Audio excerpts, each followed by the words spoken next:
భారత్, పాకిస్తాన్ మధ్య ఉద్రిక్త పరిస్థితుల నేపథ్యంలో ఐపీఎల్లోని విదేశీ ఆటగాళ్లు తీవ్ర ఆందోళనకు గురవుతున్న దశలో Punjab Kings chief coach Ricky Ponting గుండె ధైర్యం చూపించాడు. తాను భారత్లో ఉండిపోవడమే కాదు, పంజాబ్ జట్టులోని విదేశీ ఆటగాళ్లలోనూ ధైర్యం నింపి వారి మనసు కూడా మార్చేశాడు. వివరాల్లోకి వెళితే, కాల్పుల విరమణ అమల్లోకి వచ్చే సమయానికి పాంటింగ్ ఆస్ట్రేలియాకు వెళ్లేందుకు సిద్ధమయ్యాడు. ఢిల్లీలో విమానం కూడా ఎక్కేశాడు. కాని కాల్పుల విరమణ నిర్ణయం వెలువడంతో ఆఖరి నిమిషంలో విమానం దిగిపోయాడు. పంజాబ్ జట్టులోని విదేశీ ఆటగాళ్లు కూడా భారత్లో ఉండేలా ధైర్యం నూరిపోశాడు. ధర్మశాలలో పంజాబ్, ఢిల్లీ క్యాపిటల్స్ మ్యాచ్ అర్ధంతరంగా రద్దవడంతో 2 జట్లు రైలు, రోడ్డు మార్గం ద్వారా ఢిల్లీకి చేరుకున్నాయి.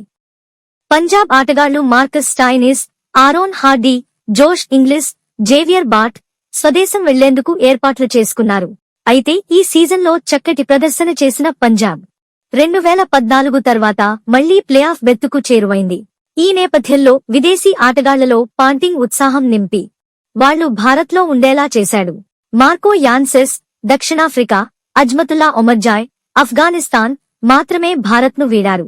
కానీ వారు దుబాయ్లోనే ఉండటంతో అవసరాన్ని బట్టి అక్కడి నుంచి మళ్లీ భారత్కు బయల్దేరే అవకాశముంది. పాంటింగ్ అంకితభావానికి ఇది నిదర్శనం. అతను మాత్రమే ఇలా చేయగలడు. పాంటింగ్ స్వచ్ఛందంగా ఉండిపోవడమే కాకుండా విదేశీ ఆటగాళ్లలో స్ఫూర్తి రగిలించాడు. ఇప్పుడు వాళ్లంతా తిరిగి జట్టులో చేరబోతున్నారు అని పంజాబ్ కింగ్స్ సీఈఓ సతీష్ మేనన్ తెలిపాడు. యుద్ధం లాంటి పరిస్థితులు విదేశీ ఆటగాళ్లకు అలవాటు లేదు. కాబట్టి వాళ్లు ఆందోళన చెందడం సహజం. స్థాయినిస్తో సహా ఆటగాళ్లంతా వీలైనంత త్వరగా వెళ్లిపోవాలని కోరుకున్నారు.